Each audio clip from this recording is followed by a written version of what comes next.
Hello guys, welcome to Upasthapana YouTube channel. This is Muralidhar Jadi.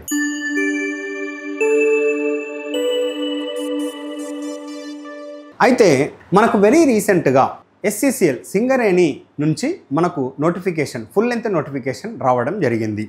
గతంలోనే సింగరేణి నుండి మనకు short notification వచ్చింది. So ఫైనల్గా మనకు వెరీ రీసెంట్గా ఫుల్ లెంత్ నోటిఫికేషన్ వచ్చింది. సో ఈ రిక్రూట్మెంట్లో కంప్లీట్ డీటెయిల్స్ మనం డిస్కస్ చేస్తాం. సో అందరికీ వెల్ నోన్ ఇన్ఫర్మేషనే.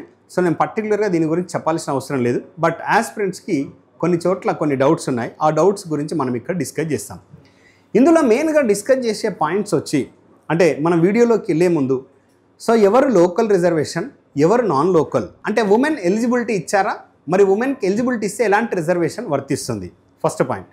నెక్స్ట్ పాయింట్ మనం డిస్కస్ చేయాల్సిన విషయం, ఒకవేళ మరి లోకల్ క్యాండిడేట్స్కి స్టడీ సర్టిఫికేట్స్ కావాలి, అలాంటి స్టడీ సర్టిఫికేట్స్ కనుక లేకుంటే నెక్స్ట్ ఫర్దర్ స్టెప్ ఏంటిది, వీటన్నిటి గురించి ఎట్సెట్రా ఎగ్జామ్ ప్యాటర్న్ ఏంటిది, వీటన్నిటి గురించి మనం డిస్కస్ చేస్తాం డీటెయిల్డ్గా. ఓకే, సో యాక్చువల్గా ఈ రిక్రూట్మెంట్ SCCL నుండి వేరియస్ అంటే వేకెన్సీస్కి మేనేజ్మెంట్ ట్రైనింగ్ కావచ్చు, అంటే ఫర్ డిఫరెంట్ ట్రేడ్స్, అంటే ఎలక్ట్రికల్, మెకానికల్, అట్లనే జేమెట్ అంటే మనకు మైనింగ్కి సంబంధించిన, అదేవిధంగా ఎలక్ట్రికల్, మెకానికల్ సంబంధించిన మనకు ఫోర్మెన్ జాబ్స్ కూడా ఇచ్చారు. వాటితో పాటు ఫిట్టర్, ఎలక్ట్రిషియన్ ఈ జాబ్స్ కూడా వచ్చాయి. సో మన ఇంటెన్షన్ ఏంటిది, మెయిన్గా మనం ఎలక్ట్రిషియన్, ఫిట్టర్ గురించి ఇక్కడ డిస్కస్ చేస్తున్నాం. సో వాటి గురించి మనం డిస్కస్ చేస్తాం. ఇక్కడ అసిస్టెంట్ ఫోర్మెన్ కూడా ఇచ్చారు. అసిస్టెంట్ ఫోర్మెన్కి ఒక జేమెట్కి అంటే మైనింగ్, ఎవరైతే మైనింగ్ ఫైనల్ ఇయర్ చదువుతున్నారో వాళ్ళకు ఎలిజిబిలిటీ ఇస్తున్నామని క్లియర్గా మెన్షన్ చేశారు. కానీ mechanical engineering diploma mechanical engineering చదివే వాళ్ళకు, అదేవిధంగా అంటే ఎలక్ట్రికల్ చదివే వాళ్ళకి ఎక్కడ కూడా మనకు ఫైనల్ ఇయర్ స్టూడెంట్స్ ఎలిజిబుల్ అని ఇవ్వలేదు. బట్ ఒక కండిషన్ గుర్తుపెట్టుకోండి, ఇక్కడ ఎవరైతే అసిస్టెంట్ ఫోర్మెన్ ఎలక్ట్రికల్ నుండి ఉన్నారో వాళ్ళకి చూడండి డిప్లొమా అనేది EEEలో కంప్లీట్ అయి ఉండాలి. అండ్ దట్టు ఇక్కడ మినిమం ఏజ్ అనేది 18 సంవత్సరాలు ఉండాలి, మ్యాక్సిమం ఏజ్ 30 సంవత్సరాలు ఉండాలి, 30 ఇయర్స్. కానీ ఎప్పటి వరకు ఇది May 15th వరకు ఉండాలి. ఇది May 15th వరకు. ఒకవేళ మీకు సర్టిఫికేట్ రెడీగా అయి ఉంటే మీరు ఎలిజిబిలిటీ వస్తుంది. సో నో ప్రాబ్లం, ఎందుకంటే మనకు May 15th 2024 వరకు మీ రిజల్ట్ కావచ్చు, మీ రిజల్ట్ అనౌన్స్ చేసినా మీకు ఎలిజిబిలిటీ వస్తుంది. సేమ్ ఎలక్ట్రికల్ వాళ్ళకు, అదేవిధంగా ఫోర్మెన్ అయినటువంటి మెకానికల్ ఇంజనీరింగ్ వాళ్ళకు. డిప్లొమా గురించి నేను మాట్లాడుతున్నా. May 15th 2024 వరకు మీకు సర్టిఫికేట్ వచ్చి ఉండాలి. అండ్ అదేవిధంగా ఏజ్ కూడా ఇందులో బిట్వీన్ 18 and 30 మీకు ఎగ్జిస్ట్ అయి ఉండాలి. సో దాని మీనింగ్ ఏంటిది, ఇంకొక పాయింట్ కూడా ఇక్కడ ఇచ్చారు. However SC, ST and BC ఎవరైతే ఆస్పిరెంట్స్ ఉన్నారో who are existing from SC and ST and BC category, so వాళ్ళకు 5 years ఏజ్ రిలాక్సేషన్ ఇచ్చారు. చలో coming to the fitter training. So ఖచ్చితంగా ఇక్కడ మెన్షన్ చేశారు SSCతో పాటు నేషనల్ ట్రేడ్ సర్టిఫికేట్ ITI ఉండాలి. ITI ఎందులో చేసి ఉండాలి, ఫిట్టర్ ట్రేడ్ అయి ఉండాలి. అర్థమవుతుందా, ఫిట్టర్ ట్రేడ్ అయి ఉండాలి. ఇది నేను ఫిట్టర్ ట్రైనింగ్ గురించి మాట్లాడుతున్నా. అదేవిధంగా నేషనల్ అప్రెంటిస్ సర్టిఫికేట్ ఉండాలి. సో అందరికీ కామన్గా ITI చేసిన ప్రతి ఆస్పిరెంట్కి SSC ఉంటుంది, SSC ప్లస్ అట్లనే ITI చేసి ఉండాలి. ITI ఎందులో చేసి ఉండాలి, మనకు ఫిట్టర్ ట్రేడ్లో చేసి ఉండాలి. మరి ఫిట్టర్ ట్రేడ్తో పాటు అప్రెంటిస్ సర్టిఫికేట్ కూడా కలిగి ఉండాలి. అట్లనే మరి ఈ అప్రెంటిస్ సర్టిఫికేట్ ఎవరు ఇష్యూ చేసి ఉండాలి అంటే national council for vocational training, అంటే మనం సింపుల్గా NCVT అని పిలుస్తాం. సో ఇది మీకు ఖచ్చితంగా ఉండాలి. ఇది మినిమం క్వాలిఫికేషన్. సో చూడండి సేమ్ స్టోరీ ఎలక్ట్రీషియన్ ట్రైనీ వాళ్ళకు ఎగ్జిస్ట్ అవుతుంది. ఎలక్ట్రీషియన్ ట్రైనీ కేటగిరీ 1 అని ఇచ్చారు. మొత్తం వేకెన్సీస్ 98. మొత్తం వేకెన్సీస్ 98లో 4 వేకెన్సీస్ నాన్ లోకల్ ఇచ్చారు. చూడండి నాన్ లోకల్ అంటే లోకల్ వాళ్ళు ఎలిజిబులే, అట్లనే అంటే లోకల్ ఏరియాస్ ఏవేవైతే నెక్స్ట్ నేను చెప్తాను, లోకల్ డిస్ట్రిక్ట్స్ ఎలిజిబులే, అదేవిధంగా నాన్ లోకల్ కూడా డిస్ట్రిక్ట్స్ ఎలిజిబులే. అంటే తెలంగాణలో ఉన్న వాళ్ళే కాకుండా ఇండియాలో ఉన్న వాళ్ళు కూడా ఈ నాన్ లోకల్ పోస్టులకి ఎలిజిబుల్. సార్ మరి నాన్ లోకల్ పోస్టులని ఎట్లా పిలుస్తారంటే టాప్లో ఎవరుంటే ఫస్ట్ వాళ్ళతోని ఫిల్ చేపిస్తారు ఈ 4 వేకెన్సీస్. అంటే దట్టు ఇక్కడ కేటగిరీస్ కూడా మెన్షన్ చేశారు. యాజ్ పర్ కేటగిరీ, ఓపెన్ కేటగిరీలో 1 ఇచ్చారు, EWS కేటగిరీ 1 ఇచ్చారు, BCB 1 ఇచ్చారు, SC 1 ఇచ్చారు. సో ఈ విధంగా ఈ నాన్ లోకల్ రిజర్వేషన్ అనేది అందరికీ వర్తిస్తుంది. సపోజ్ తెలంగాణ నుండి ఉన్నారనుకోండి, తెలంగాణ వాళ్ళకు కూడా వస్తుంది, ఆ టాప్లో ఉండాలి. నెక్స్ట్ కానీ ఈ 94 వేకెన్సీస్ మాత్రం only for local districts of Telangana for Singareni. So Singareni ఏ ఏరియానైతే, ఏ జిల్లాలనైతే లోకల్ జిల్లాలుగా పరిగణించిందో వాళ్ళకు మాత్రమే ఈ 94 వేకెన్సీస్ వర్తిస్తాయి. ఎవరికి, ఎలక్ట్రీషియన్ ట్రైనీ. సో వాటి గురించి డిస్కస్ చేద్దాం. ఇక్కడ కేటగిరీ పరంగా డివిజన్స్ ఇచ్చారు, ఆ డివిజన్స్ మీరు చూసుకోండి. ఇక్కడ మినిమం ఏజ్ అంటే మళ్ళీ సేమ్ స్టోరీ, SSC మీకు ఉండాలి, కంపల్సరీ ఎస్ఎస్సి పాస్ అయి ఉండాలి. అట్లనే ఎలక్ట్రిషియన్ ట్రేడ్ కూడా ఉండాలి. అంటే ఐటీఐ ఎందులో చేయాలి? Electrician trade. అదేవిధంగా అప్రెంటిస్ కూడా సర్టిఫికేట్ ఉండాలి. అప్రెంటిస్ సర్టిఫికేట్ ఉండాలి. అది ఎందులో ఉండాలి అంటే ఎలక్ట్రిషియన్ ట్రేడ్. అంటే ఆ సర్టిఫికేట్ ఎవరు ఇచ్చి ఉండాలంటే ఎన్సీవీటీ వాళ్ళు ఇవ్వాలి, national council for vocational training. Same story existing for fitter training. మరి ఏజ్ మినిమం 18 సంవత్సరాలు ఉండాలి, మ్యాక్సిమం 30 సంవత్సరాలు ఉండాలి. కానీ ఎస్సీ ఎస్టీ బీసీ వాళ్ళకు మాత్రం 5 సంవత్సరాలు రిలాక్సేషన్ కల్పించారు. కాబట్టి 35 ఉంటే అంటే 35 లోపు మీకు ఎలిజిబిలిటీ వస్తుంది. ఓకేనా? కానీ ఈ ఎలిజిబిలిటీ ఎప్పటి వరకు? మే 15, 2024 వరకు మాత్రమే మీకు, అంటే ఈ లోపు ఉన్న వాళ్ళు మాత్రమే ఎలిజిబిలిటీ వస్తుంది. సపోజ్ సార్ నేను ఓపెన్ కేటగిరీ నుండి ఉన్నాను ఆస్పిరెంట్ అంటే మీకు ఖచ్చితంగా 30 సంవత్సరాల లోపే ఉండాలి. సో ఎక్సీడ్ అయ్యింది అనుకోండి May 15, 2024 వరకు మీకు ఎలిజిబిలిటీ ఉండదు. సో మిగతా కేటగిరీలో కూడా +5 years వేసుకోవచ్చు. మనకి ఇక్కడ లోకల్ నాన్ లోకల్ స్టేటస్ గురించి నేను మాట్లాడుతున్నాను. సార్ మరి లోకల్ నాన్ లోకల్ స్టేటస్ అని సింగరేణి ఏ విధంగా ఐడెంటిఫై చేస్తుందని మీ ఇంటెన్షన్. ఫస్ట్ ఆఫ్ ఆల్ మనం ఏ జిల్లాలో, అంటే మనకు కొన్ని జిల్లాలు ఉన్నాయి, ఆ జిల్లాలు నేను ముందు డిస్కస్ చేస్తాను. సో ఇక్కడ మనకు స్టడీ సర్టిఫికేట్స్ అంటే బోనాఫైడ్ సర్టిఫికేట్స్ అంటాము. స్టడీ సర్టిఫికేట్స్ 1st క్లాస్ నుంచి 7th క్లాస్ వరకు నువ్వు లోకల్ జిల్లాలో చదివినట్లు, సింగరేణి మెన్షన్ చేసినటువంటి లోకల్ ఏరియాస్లో నువ్వు చదివినట్టు స్టడీ సర్టిఫికేట్స్ కనుక చూపిస్తే నువ్వు లోకల్ రిజర్వేషన్ నీకు వర్తిస్తుంది. ఒకవేళ నీకు అది లేకుంటే సెకండ్ ఆప్షన్ ఏంది? అన్ఫార్చునేట్లీ నువ్వు వేరే డిస్ట్రిక్ట్లో చదవడం, వేరే స్టేట్లో చదవడం ఇలాంటి వచ్చినప్పుడు అలాంటి వాళ్ళకు కూడా ఒక ప్రొవిజన్ ఉంది. సో మీరు సింగరేణి మెన్షన్ చేసినటువంటి లోకల్ ఏరియాలో నివసించినట్లయితే, అంటే అప్పుడు ఆ టైంలో మీరు నివసించినట్లయితే రెసిడెన్సీ సర్టిఫికేట్ అనేది ప్రస్తుతం ఉన్న అంటే ఎంఆర్ఓ ఆఫీస్ నుండి మీరు మినిమం మండల్ రెవెన్యూ ఆఫీసర్ నుండి మీరు ఈ సర్టిఫికేట్ తీసుకొచ్చుకోవాలి. ఆ సర్టిఫికేట్నే మనం ఏమంటామంటే రెసిడెన్సీ సర్టిఫికేట్ అని పిలుస్తాం. మీరు ఆ సర్టిఫికేట్ మీరు తెచ్చుకున్నట్లయితే మీకు లోకల్ రిజర్వేషన్ లభిస్తుంది. నెక్స్ట్ వన్, ఇక్కడ application starting date. Already application start అయింది. సో వెరీ రీసెంట్గా 10th నాడు స్టార్ట్ అయింది, 10th జూన్ నాడు స్టార్ట్ అయింది. గుర్తుపెట్టుకోండి. 29th 6th అంటే జూన్ 29, 2024 వరకు మాత్రమే అప్లికేషన్ క్లోజింగ్, అంటే 29th వరకు మాత్రమే ఇచ్చారు. సో ఇక్కడ మీరు గమనించండి, ఇక్కడ వెబ్సైట్ ఇవన్నీ ఇచ్చారు, వెబ్సైట్ కానీ ఇవన్నీ ఇచ్చారు. మీరు SCCL వెబ్సైట్కి వెళ్తే క్లియర్ కనబడుతుంది. నెక్స్ట్ అప్లికేషన్ ఫీజ్ అంటే including online application processing fee and ఇవన్నీ కలుపుకుంటే 1000 రూపాయలు అవుతుంది. కానీ ఇక్కడ SC ST చూడండి, candidates belonging to SC ST, అదేవిధంగా ఎంప్లాయీస్ ఆఫ్ SCCLలో పనిచేస్తున్న వాళ్ళకి, ఎంప్లాయీస్కి ఈ మనకి 900 రూపీస్ అనేది ఎగ్జంప్షన్ చేయడం జరిగింది. So only SC ST and ఎవరైతే ఎంప్లాయీస్ SCCL కంపెనీలో పనిచేస్తున్న ఎంప్లాయీస్ ఉన్నారో వాళ్ళకు 100 రూపాయలు మాత్రమే మనం పేమెంట్ ఫీజు కట్టాల్సి ఉంటుంది. సో ఆన్లైన్ అప్లికేషన్ ఫీజు అనేది మనం 100 రూపాయలు కడితే సరిపోతుంది. ఓపెనింగ్ కేటగిరీ నుండి ఎవరైతే ఆస్పిరెంట్స్ ఉన్నారో ఓపెనింగ్ కేటగిరీ ఆస్పిరెంట్స్ 1000 రూపాయలు పేమెంట్ చేయాలి. సో ఇంక్లూడింగ్ ఆల్ అంటే అప్లికేషన్ ప్రాసెసింగ్ ఛార్జెస్ అన్ని కలుపుకొని 1000 రూపాయలు పేమెంట్ చేయాలి. The syllabus for each post for recruitment test will be placed in SCCL website in due course. ఇక్కడ క్లియర్గా మెన్షన్ చేశారు.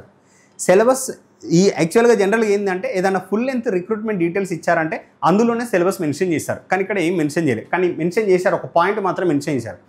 మీకు విల్ బీ ప్లేస్డ్ సింగరేణి వెబ్సైట్లో మీకు ఏదైతే ఏ పోస్ట్ అయితే మెన్షన్ చేశారో, ఏ పోస్ట్ అయితే ఇచ్చారో ఆ పోస్ట్కి సంబంధించిన సిలబస్ అనేది త్వరలో మేము SCCL వెబ్సైట్లో పొందుపరుస్తాము అని ఇచ్చారు. సో దీని గురించి మీరు వరి కావాల్సిన అవసరం లేదు. సో ఇక్కడ కొన్ని కండిషన్స్ ఇచ్చారు. Knowledge of Telugu is desirable. మనం SCCL అనేది లొకేటెడ్ ఇన్ తెలుగు స్టేట్స్, అంటే తెలంగాణలో లొకేట్ అయింది కాబట్టి మీకు తెలంగాణ వచ్చి ఉండాలి, అంటే తెలుగు లాంగ్వేజ్ వచ్చి ఉండాలి అని చెప్తున్నారు. సో దాని తర్వాత జనరల్ ఇన్ఫర్మేషన్ అంటే మనం సెలెక్షన్ క్లియర్ అయిన తర్వాత ఇవన్నీ చూసుకోవాల్సిన విషయాలు. Certificates, study certificates 1 to 7th. So ఇవన్నీ నేను వీటి గురించి డిస్కస్ చేయాల్సిన అవసరం లేదు. ఎందుకు అని అంటే మనం ఫస్ట్ సెలెక్షన్ క్లియర్ చేసిన తర్వాత మళ్ళీ దీని గురించి వీడియో చేద్దాం. సో నెక్స్ట్ వన్, ఇక్కడ లోకల్ ఎవరు, నాన్ లోకల్ ఎవరు. సో దానికంటే ముందు ఇక్కడ చూడండి, reservation and relaxations. Rule of reservation for SC ST BC EWS and womens are applicable. So ఈ రూల్ ఆఫ్ రిజర్వేషన్ ఎవరెవరు అప్లికేబుల్ అని ఇచ్చారు. SC వాళ్ళు, ST వాళ్ళు, BC అండ్ EWS అండ్ అదేవిధంగా women also applicable. Local reservation, non local reservation. మరి ఇచ్చిన పోస్టుల మొత్తంలో లోకల్ రిజర్వేషన్ ఎంత అంటే 95% అలకేట్ చేయడం జరిగింది. 5% నాన్ లోకల్ రిజర్వేషన్ అలకేట్ చేయడం జరిగింది. ఈ 5% వస్తారు తెలంగాణతో పాటు, తెలంగాణలో ఉన్నటువంటి ఈ లోకల్ జిల్లాలతో పాటు తెలంగాణలో మిగతా జిల్లాలు వస్తాయి. అదేవిధంగా ఇండియాలో ఉన్న ఇంకే జిల్లా అయినా కూడా వస్తుంది. సో ఇందులో women reservation is horizontal reservation అని మెన్షన్ చేశారు క్లియర్గా. సో ఇది రీసెంట్గా వచ్చింది horizontal reservation.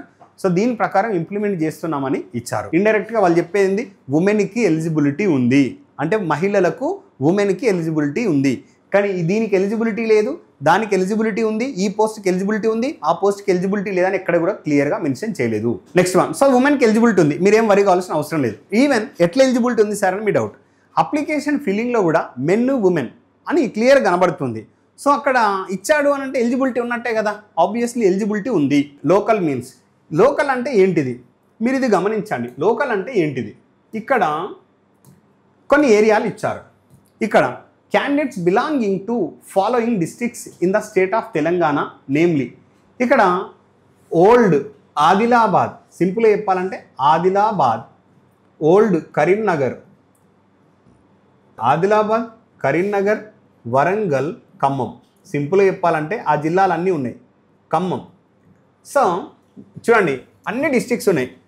Komaram Bheem, Asifabad, Mancherial, Peddapalli, Jayashankar, Bhupalpally, Mulugu, Adilabad, Nirmal, Jagtial, Karimnagar, Rajanna Sircilla, Kothagudem, Bhadradri, Khammam, Mahabubabad, Jangaon, Warangal rural and Warangal urban. So ఈ 4 జిల్లాలు ఉన్నాయి కదా పాత జిల్లాలు, అంటే మనకు వెల్ నోన్. అంటే నేనైతే చాలా కనెక్ట్ అయ్యాను పాత జిల్లాలకి. సో కొత్త జిల్లాలంటే నాకు కొన్ని గుర్తుండకపోవచ్చు.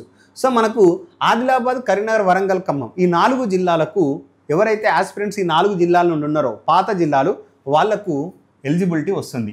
ఏమని లోకల్ రిజర్వేషన్ ఎలిజిబిలిటీ వస్తుంది. సో వాళ్ళు ఇచ్చిన డిస్ట్రిక్ట్స్ ప్రకారం. సో ఇక మీరు ఆ జిల్లా ప్రకారం మీరు చూసుకోవచ్చు. నెక్స్ట్ ఇక్కడ unreserved or open to all. So ఇందులో అందరు వస్తారు. తెలంగాణలో ఉన్న ఈ 4 అంటే ఈ జిల్లాలే కాకుండా, ఇక్కడ మెన్షన్ చేసిన జిల్లాలే కాకుండా వీటితో పాటు తెలంగాణ ఉన్న వేరే జిల్లాలు వస్తాయి, అదేవిధంగా ఇండియాలో ఉన్న మొత్తం మంది వస్తారు. సో కాబట్టి మీరు దీన్ని కేర్ఫుల్గా చూసుకోండి. సో దీని గురించి చాలామందికి డౌట్ ఉంటాయి, సార్ నాన్ లోకల్లో మాకు ఎలిజిబిలిటీ ఉంటుందా ఉండదా అని. అందరికీ ఎలిజిబులే, కానీ టాప్లో ఎవరు ఉంటారో వాళ్ళని తీసుకోవడం జరుగుతుంది. Unreserved open to all means candidates belonging to all districts of Telangana state and rest of India. చూసారా, Telangana state and rest of India. Telangana స్టేట్లో ఎవరైతే లోకల్ ఉన్నారో వాళ్ళతో పాటు వీళ్ళందరూ వస్తారు.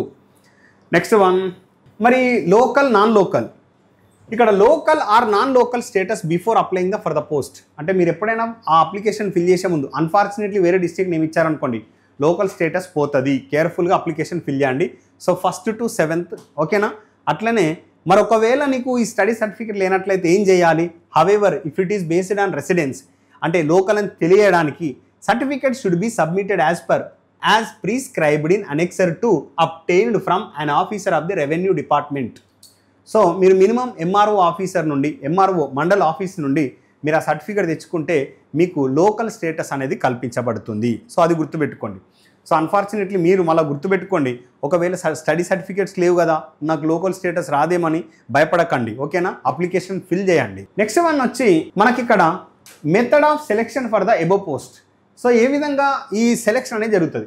ఎగ్జామ్ అనేది ఆబ్జెక్టివ్ టైప్ పెడతారండి, recruitment test objective type. So ఇది OMR బేస్డ్ ఆఫ్లైన్ మోడ్ కావచ్చు, లేదు అంటే కంప్యూటర్ బేస్డ్ రిక్రూట్మెంట్ టెస్ట్ కావచ్చు. సో ఇక్కడ ఇదే అని కంపల్సరీ ఏం మెన్షన్ చేయలే, అయితే ఆఫ్లైన్ ఎగ్జామ్ కావచ్చు లేదంటే CBT ఫార్మాట్ కావచ్చు అని క్లియర్గా మెన్షన్ చేశారు. ఇక్కడ ఇంకొక పాయింట్ కూడా మనం చెప్పొచ్చు, ఈ మెన్షన్ చేయడం మాత్రం OMR బేస్డ్ ఆఫ్లైన్ మోడ్ అన్నారు, లేదంటే కంప్యూటర్ బేస్డ్ రిక్రూట్మెంట్ టెస్ట్ అన్నారు. కానీ మీరు అప్లికేషన్ ఫిల్ చేసేటప్పుడు ఎగ్జామ్ సెంటర్స్ అడుగుతున్నారు. సో ఒకవేళ కొత్తగూడెంలోనే మెన్షన్ చేస్తే, కొత్తగూడెం ఏరియానే మెన్షన్ చేస్తే మనం ఎక్స్పెక్ట్ చేయొచ్చేది ఆఫ్లైన్ అని. కానీ వేరే డిస్ట్రిక్ట్స్ కూడా అడుగుతున్నారు, వేరే సిటీస్ కూడా అడుగుతున్నారు, కరీంనగర్, వరంగల్. సో డెఫినెట్లీ మనం ఎక్స్పెక్ట్ చేయొచ్చు ఇది ఆన్లైన్ ఎగ్జామ్ ఉండబోతుందని, ఓకేనా. So minimum qualifying marks in the recruitment test. ఇదేమో ఎగ్జిక్యూటివ్ క్యాడర్ అండి, ఇదేమో నాన్ ఎగ్జిక్యూటివ్ క్యాడర్. సో ఇవి కేటగిరీస్ ఇచ్చారు. సో SC ST వాళ్ళకి 15%, BC PWD వాళ్ళకు 25%, OC EWS వాళ్ళకు 30% మార్క్స్ వస్తే మనం ఏమంటున్నామనంటే ఇది non executive cadre. So qualifying marks అంటే ఏంటి, క్వాలిఫైయింగ్ మార్క్స్ అంటే క్వాలిఫై అయిన ప్రతి ఒక్కరికి ఉద్యోగం వస్తా అంటే రాదు. సో క్వాలిఫై కావాలి. ఒకప్పుడు క్వాలిఫై అయితే ఎర్లియర్ కేసెస్ ఎట్లుండే అంటే జస్ట్ క్వాలిఫై అయితే ఉద్యోగం వచ్చేది. ఎందుకు అని అంటే నంబర్ ఆఫ్ అప్లికెంట్స్ తక్కువ and number of candidates existing in merit list also less. కానీ ఇప్పుడు అట్లా కాదు, క్వాలిఫై అయి ఉన్న వాళ్ళలో మెరిట్ చాలామంది ఉన్నారు, అంటే మెరిట్లో ఉన్న వాళ్ళకు కూడా ఉద్యోగం వస్తలేదు. సో నా ఇంటెన్షన్ ఏంటంటే టాప్లో ఉండాలి. So as per your category మీరు క్వాలిఫై ఉండాలి, అదేవిధంగా మెరిట్లో ఉంటే మీకు ఉద్యోగం వస్తుంది. ఇది మనకు SCCL నుండి వచ్చిన నోటిఫికేషన్. సిలబస్ గురించి కూడా వాళ్ళు మెన్షన్ చేశారు. త్వరలో SCCL వెబ్సైట్లో మేము సిలబస్ పొందుపరుస్తాము. సో ఎగ్జామ్ ప్యాటర్న్ మెన్షన్ చేశారు, కానీ ఆబ్జెక్టివ్ అని మెన్షన్ చేశారు, కానీ ఏ ఏరియా నుండి ఎన్ని మార్క్స్ వస్తాయని మెన్షన్ చేయలేదు. కానీ గతంలో SCCL నుండి వచ్చిన రిక్రూట్మెంట్ బేస్ చేసుకొని చెప్తున్నాము. సో టెక్నికల్ సిలబస్ ఇచ్చారు, నాన్ టెక్నికల్ సిలబస్ ఇచ్చారు. గతంలో ఏదైతే సిలబస్ ఇచ్చారో మ్యాక్సిమం అదే సిలబస్ ఉంటుంది. దీన్ని దృష్టిలో పెట్టుకొని మన ఉపస్థాపన ఇన్స్టిట్యూషన్ నుంచి మనం ఆల్రెడీ ఆఫ్లైన్ క్లాసెస్ స్టార్ట్ చేశాము హనుమకొండలో. సో మన ప్రొసీజర్ ఏంటిది, మనం ఏ విధంగా చెప్తున్నాం, ఏ ఆస్పెక్ట్లో చెప్తున్నాం అని గతంలో చాలాసార్లు వీడియోలో డిస్కస్ చేశాం. సో ఇంకా స్టిల్ ఎవరైనా ఆస్పిరెంట్స్ మా క్లాసెస్ పట్ల ఆఫ్లైన్ కావచ్చు, ఆన్లైన్ క్లాసెస్ పట్ల కావచ్చు మీరు ఆసక్తి చూపించినట్లు, అంటే మీరు ఇంట్రెస్ట్ చూపించినట్లయితే ఈ కింద స్క్రోల్ అవుతున్న నంబర్స్కి కాల్ చేయండి. మేము హనుమకొండలో ఆఫ్లైన్ క్లాసెస్ తీసుకుంటున్నాము. సో ఇంకా మీకు ఎలాంటి డౌట్స్ ఉన్నా కింద స్క్రోల్ అవుతున్న నంబర్స్కి కాల్ చేస్తే మా మేనేజ్మెంట్ మీకు ఫుల్ డీటెయిల్స్ అందిస్తారు. Okay, thank you, all the best.